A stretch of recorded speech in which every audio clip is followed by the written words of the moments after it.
Okay, fine. I said I'll eat my hat. McLaren were actually pretty good today. So I would like to retract my predictions thumbnail, and let's just get to the overall winners and losers. The effects of Lando Norris throughout this entire weekend have gone hugely up and down in terms of my overall judgment. When you look back to him getting the sprint pole and then completely losing it at the first corner, especially since it was around Lewis Hamilton, Sochi 2021. But he was able to redeem himself in the race itself. Thanks to good fortune with the strategies and the virtual safety car, Lando was able to make sure that he went further up the grid and beat a Red Bull driver to get second place, at a place where nobody expected McLaren to do well and be competitive. Not even Andrea Stella was expecting it. That's what I was so morose. So as a McLaren fan, all the papaya fans out there, we should be really, really thrilled. We are. I know, this is the bobblehat of bias. I'm being biased. It's McLaren, whatever. I think you all know that by now. McLaren, let's not beat about the bush. But either way, Lando was showing exactly what I was hoping he would display this year. Him becoming Lando Prime in front of Oscar Piastri. It might be a little bit mediocre for Oscar right now, but it is there, and it's making sure that Lando steps up a notch, and we saw that in full force today. But in all seriousness, it was looking like the McLarens would not be doing well. They would have been lucky to have scored a decent amount of points. I thought that 6th place would have been an absolute miracle. And also, they didn't bring upgrades at this race. They're going to be bringing upgrades to Miami, and that's exciting to see. I'm really, really stoked now. I just don't know what I saw. I didn't expect McLaren to be effectively the second fastest car when it isn't damaged. We'll get to that in a second. But either way, good job, Lando. I am really sorry that I doubted you in McLaren, but hey, the odds were not looking good. Low speed corners, hairpins, long straights, draggy, you know. But hey, McLaren defied the odds. Now, if you're wondering about Max Verstappen, of course, Max Verstappen, absolute winner. Need I say more? He did a fantastic job. He was in front of everybody. He was pulling away like crazy. Didn't really matter there were 2 safety cars and 2 restarts. He still did great. So yeah, let's not beat about the bush about that either. The next one is the new sprint format. I think it was a rousing success.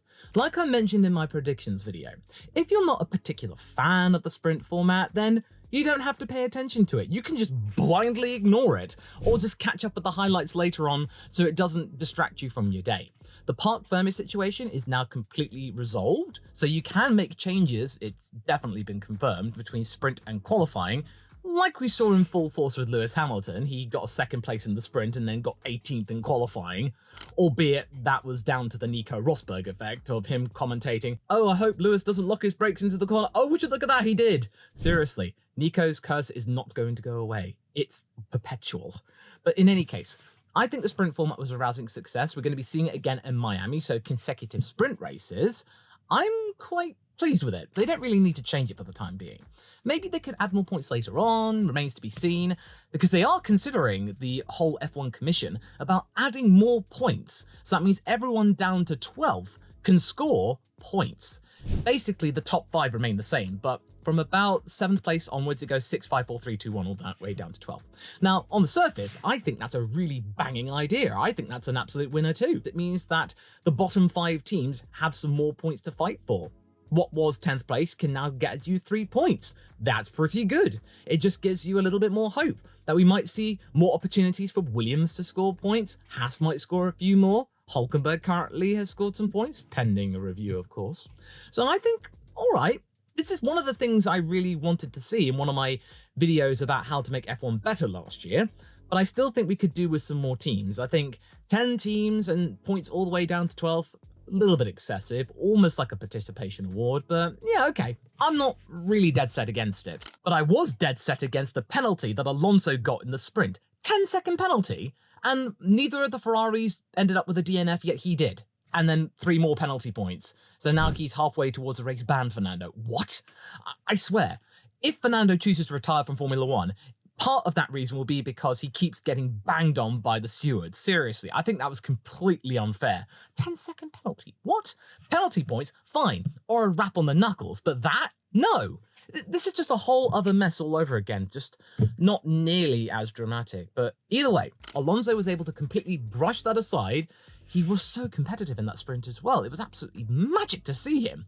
And then in the race, he was trying all of these strategies, albeit against his will, apparently. That soft tyre situation with Aston was one of their ideas. Thankfully, it worked out at the end with him getting the fastest lap. Yeah, that's all very well and good, but it's nowhere near as shocking as his Hungary fastest lap in a McLaren that was as slow as a shoebox. But you can't deny that Fernando is absolutely magic, and he still got it. He was competitive. He qualified third, and that's just wow!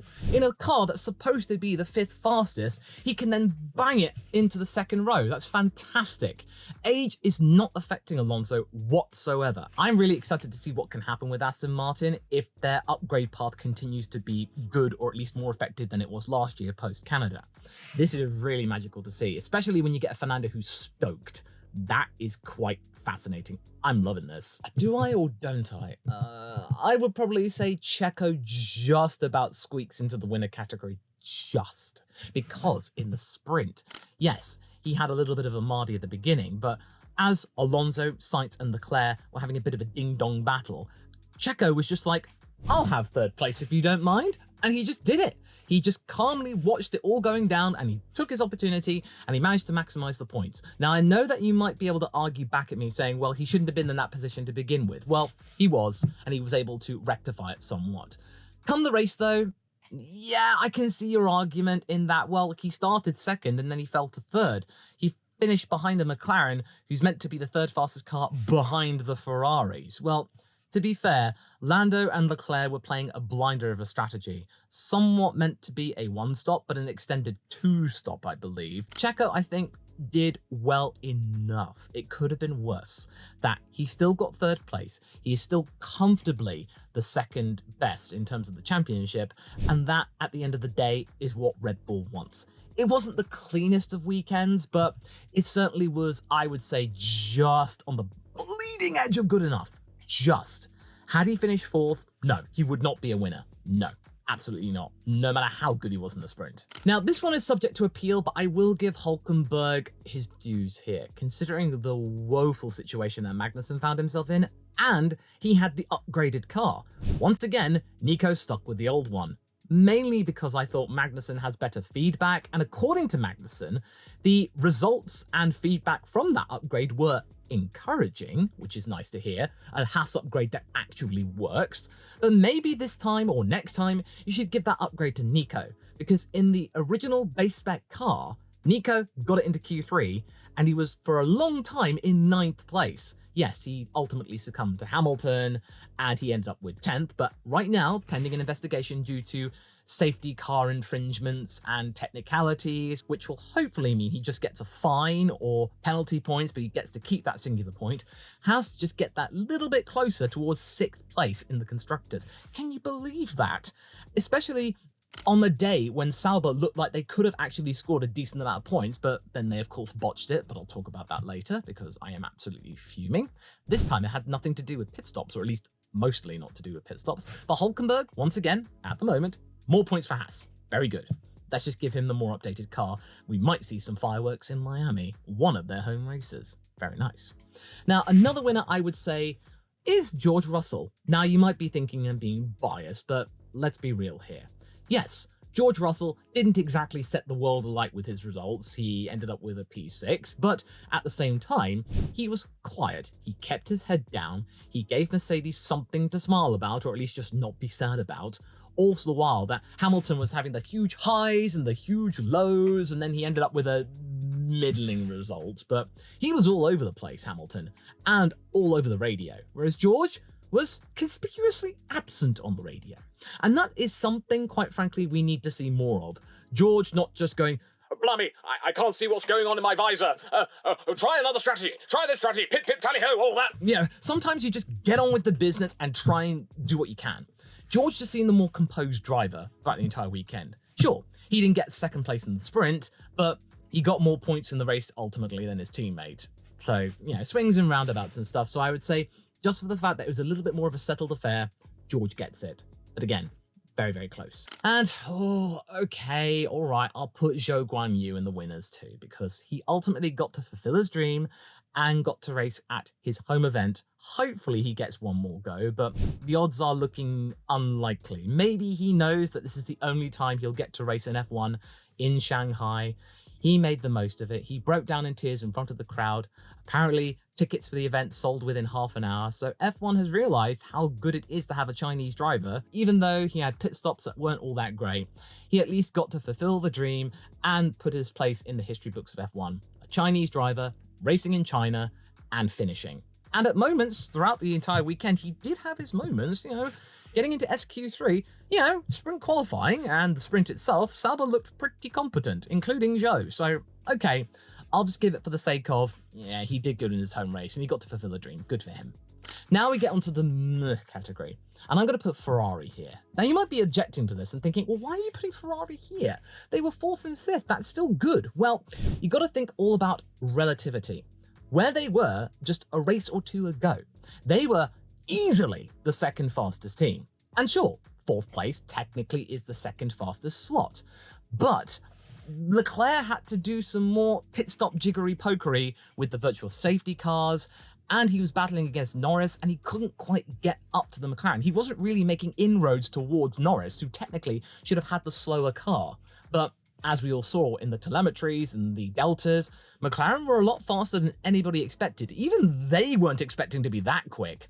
So thusly, Ferrari weren't able to capitalize on it, and they were, I think, the 3rd fastest team. They somehow slipped behind McLaren without them really noticing or really being able to counter. Then, of course, there was the fracas within the sprint race. Leclerc and Sainz banging wheels, almost taking each other out. That was not a good look. Now, I'm not going to over-dramatize it. I don't think this is going to be, oh my god, infighting at Ferrari. No. It's not that. I don't think it's ever going to get to that. They had a chat about it, and according to Leclerc's agent, they kissed and made up. Apparently on the mouth, according to Ted's notebook. But it is a small little bit of friction. It might be small, but sometimes if it's small and it adds up, it can lead to a big blowout or flashpoint later on in the year. Hopefully it doesn't, and Ferrari can capitalize on their really good car and still be competitive to try and catch up to Red Bull, or at least cement 2nd place easily. So I would say they were okay today. They still got a good amount of points. They still consolidated themselves as only being 40-ish points behind Red Bull, only 40-ish points, and okay, it was fine. And then I've got to give my dues to Esteban Ocon. I may not be his biggest fan, but he did give the team hope for a singular point. And if Hülkenberg's penalty is upheld and he does get a 5-place grid penalty or a 2nd penalty, and then Ocon overtakes him and does get that point, fair play. He was the one with the upgraded car, and so far, at the beginning of this year, thanks to his all-out war mode, Esteban is the better driver over Gasly. But I think Gasly is playing the long game here, whereas Esteban is probably seeking employment elsewhere, probably not thinking that the short to medium-term future of Alpine is looking that good, but in the here and now, yes, he was the better driver, and credit where credit is due. It was an okay ton of it, fairly solid, and without even knowing it and realizing it, Alpine were somewhat back in the contention for the top 10, having been right at the back only just a few races ago. It's almost like the McLaren upgrade path that we saw last year. They are literally trying, Alpine, to copy the trajectory of McLaren. No joke. They're even trying to, according to rumour, pluck David Sanchez, who was dropped within 3 months from McLaren. They're just copying Zach Brown's notebook, seriously. Is this revenge from taking Oscar Piastri? Maybe. But okay, now we're going to get on to the losers. And okay, I think we need to get this one out of the way. Racing Bulls. Considering that they were the 6th fastest team and neither of their drivers finished, but this was due to no fault of their own, that is something to be mentioned. Tsunoda got tapped by Magnussen, his wheel rim was completely shot, so even if they had changed the tyre and he got back, they wouldn't have been able to fix it anyway. That cake tin was pretty much dead. That just capped off a really crummy weekend for Yuki, where he looked really lost, honestly. I've been really championing Yuki over the season, and for a while now, but I will say that this weekend, he was just not feeling it. Somehow, this car was just not feeling optimal for him, and he just couldn't quite turn it on. So this was just a bad day in the office for Yuki, and thanks to Kevin, it got even worse. But Kevin did get a 10-second penalty for that, so he was penalised for it at least. small crumb of comfort for Yuki. And as for Daniel, yeah, okay. I will say the change in chassis did work for his overall confidence. Over the weekend, he looked like the better of the two drivers. That is true to be said. And it looked like at one point he might have even scored a point or two in the race itself.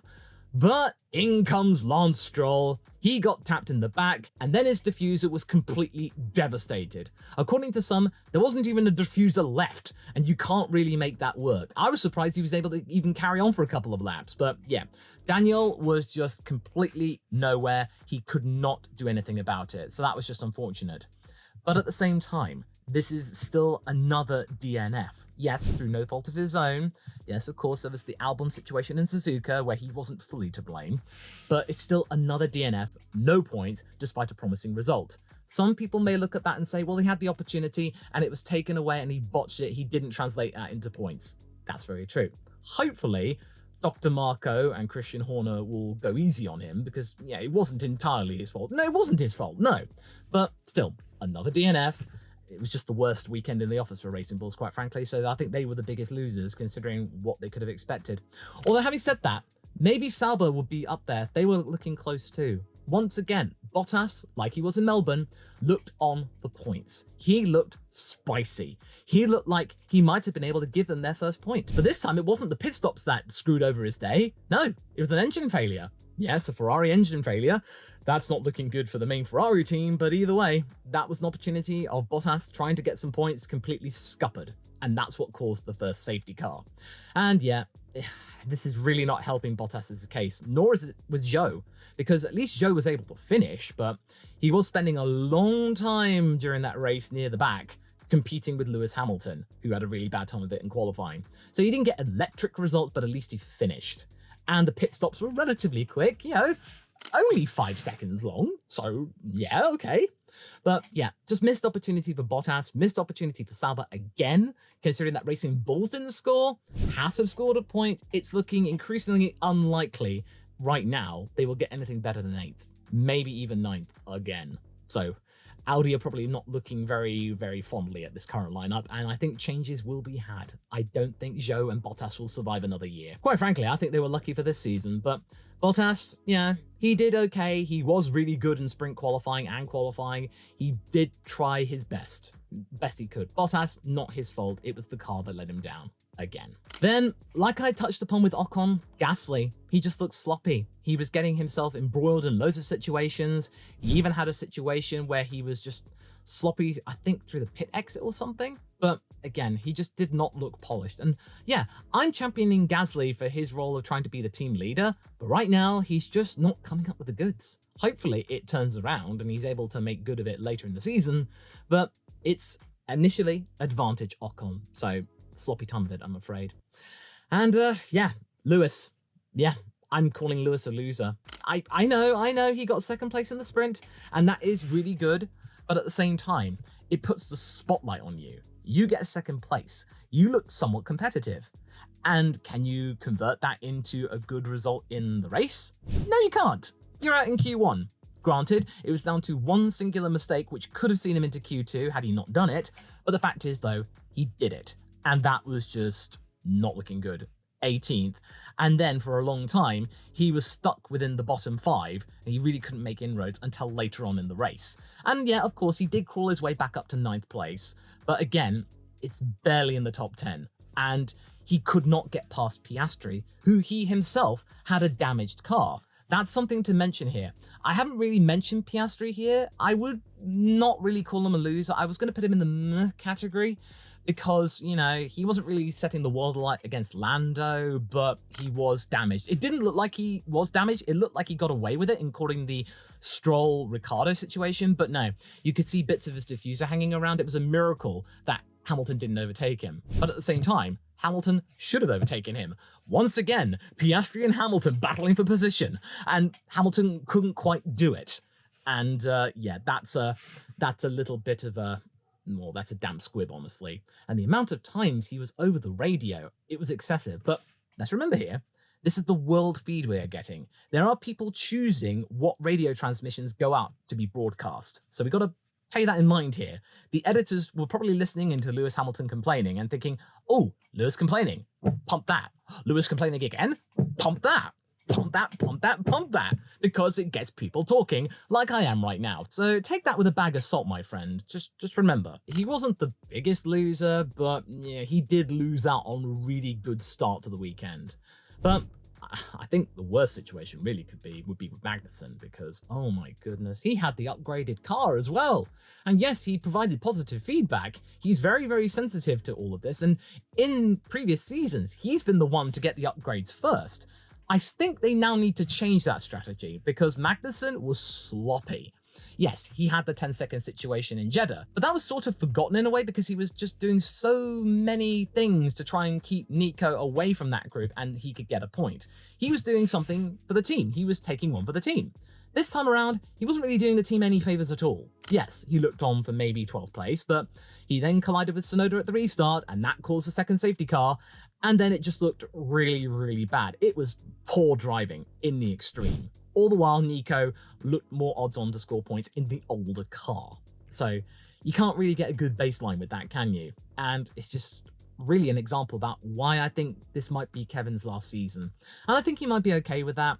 He got the chance to get back into Formula One, and he had some good moments in 2022 especially, but I just think Behrman is looking odds-on to be going to Haas because they just cannot stop talking about him. And of course, we need younger drivers, and I think Komatsu wants to take a punt on Ollie, alongside maybe Hulkenberg, if they can keep him, if Audi don't tempt him away. If they do tempt him away, Magnussen might get a stay of execution, but it's looking very tight. And, okay, right. I was going to put Williams in general, but Albon did look pretty spicy for quite a while, even though the straight line speed advantage that Williams had, that they would have been able to make the most of down that long back straight, had basically disappeared from them. Sargent, I can't defend that. That was sloppy. He got a 10-second penalty as well, albeit that was somewhat dubious and a little bit vague, but rules are rules, I guess. And then ultimately, he was just right at the back, and unfortunately, he just didn't make an impression. So I want him to at least see out the season, but at the same time, I know that Williams are just going through a real transitional phase. I get a really sinking feeling that all of this will be at Logan's expense, that he will have been there during the transformative years of Williams, and then by the time Williams get good again, or at least they're back on an equal footing where they can be consistently competitive, Logan will have not been able to see any of that. He could see it maybe in the horizon, but he will never get to sample it. Either Zach O'Sullivan or Franco Colapinto or Kimi Antonelli will be able to sup that success and all of the effort that he put in. Data can only take him so far in the eyes of James Vowles, so this wasn't really a good wake in for him. Talk about relativity, Lance Stroll. Yeah, I know, I tried to be fair with this guy as well, my goodness, but I'm sorry. You got to talk about contrast, compare and contrast. Whilst Alonso was able to make that car sing and be right up there with the Red Bulls and try really daring strategies, and they somewhat pay off. You get the fastest lap. Whereas Lance, he doesn't do any of that. Yeah, for a while, he was looking maybe on for a point or two. Yes, of course, that would have been okay. He would have been out of this category. But he caused another accident. And this time, he collided with Ricciardo, who put him out of the race, and thusly, that compromised Piastri's race, where he couldn't really get anywhere near Russell, and he could barely survive against Lewis, and Nico to some extent. It was just another sloppy affair, whilst his teammate was just making that car dance. Sorry, it's all about compare and contrast. And according to Yvonne on Twitter, the whole vocalization of Crack's admittance that the entire project is around Lance Stroll is quite telling, considering what Fernando was doing. Crack barely said anything about it. To find out more about why I think this confession is all the more telling, you can go and watch this video next as to why I think him blurting this out might have been a bad idea for their new partners in Honda and Aramco, and why Alonso's commitment may not be entirely justified.